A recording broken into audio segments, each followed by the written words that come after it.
Yeah. The one that you just don't see on sale ever. Yeah, because it's stupidly broken. I bought it because I wanted a Foch 155, and I was like, well, I need Back a crew when the Foch trainer. was good. You know, that a long time ago when the Foch was actually good. Well, I mean, I won't say the Foch is bad, Oh, but it's not that it bad. ain't nothing like it was.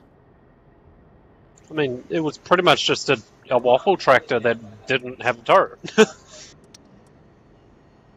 And wasn't auto-pennable by everything. Because its frontal armor was reliable. And before idiots start shooting waffle tractors up a plate. Actually, funny about that, when I played my waffle, I used to poke the front of the hull around the corner when I was reloading. Just to bait shots, well, so they think I was actually loaded. And yeah, well, what? How much? There was just pretty much an E100 on the front, right? it was legitimately the same hull as the E100, except it didn't have the side skirts. Same hull, same front, side, and rear. And when I played it, it was either high explosive was the main ammo, because that shit was hilarious, and heat, if I wanted to actually be competitive, with the 15 centimeter, because it could, because it had 3,000 clip potential. Yep. In 9 seconds. Yep. And when you fought another Waffle E100 with the same gun, say firing AP or heat, and you had a clip of HE loaded, oh, it's so satisfying.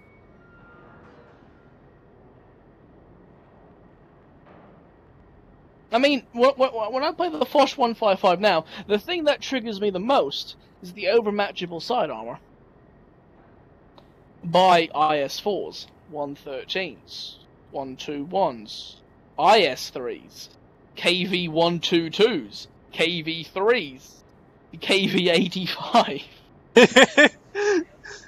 It's triggering. I mean, if it was 50, oh, I mean, you'd be fine. If you get flanked, you could turn your tank slightly, and because it was 50, you'd bounce something.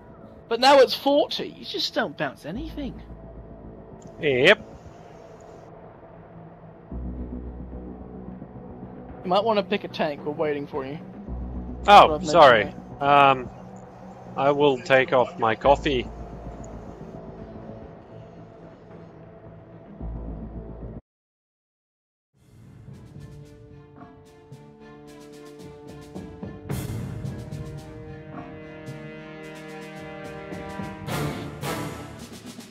I mean, as it is now, the satisfying thing about the Foch is I had a moment when I caught a Grill 15 out in the open in full health, and because I've got 2,250 clip potential, bye-bye. Kind of see what happened.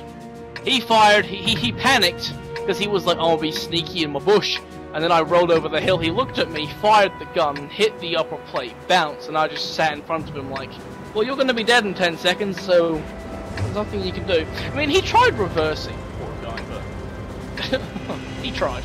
It's not as shit as most people give it. I mean, the thing's fast, it's stealthy, the gun is...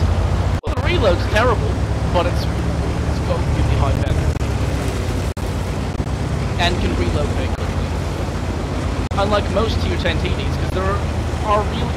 Did that BT7 just say the Foch has got no arm?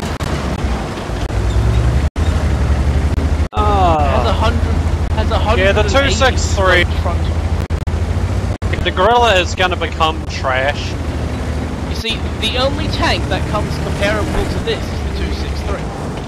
And to be fair, I would rather play the Foch, because the autoload is fun.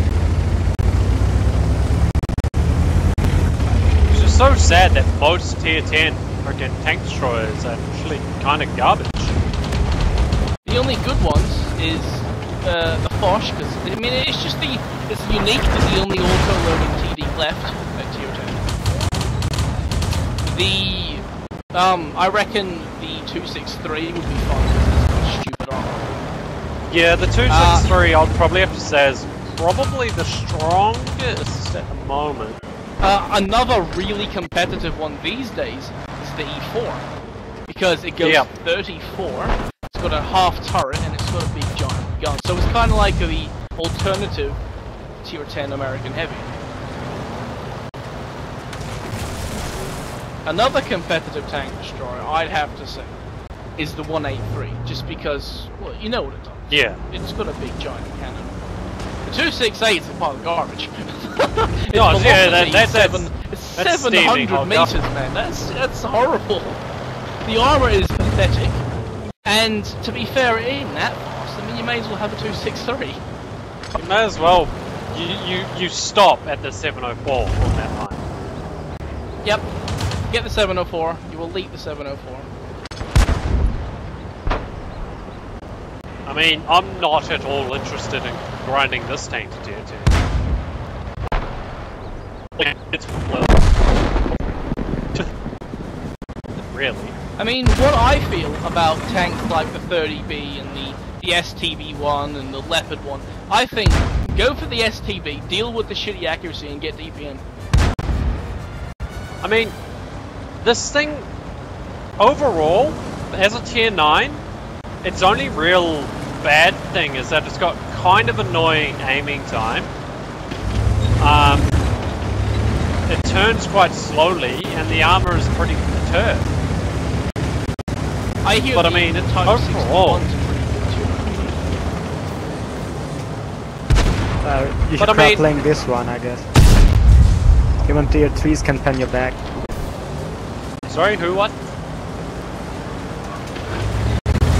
I'm gonna go find I mean, our if friend. the E50 had higher penetration, the E50 would rule the 290 because it's fast, heavy, it's got respectable armor, and it's got insane accuracy.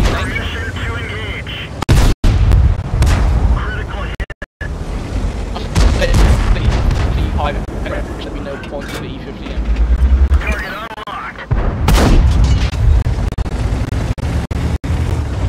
I do like this thing's mobility though, overall, it's just nice.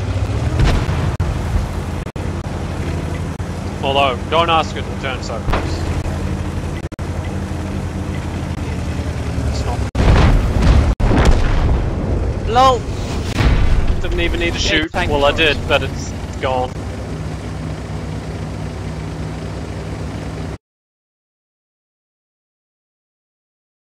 But what they're doing to the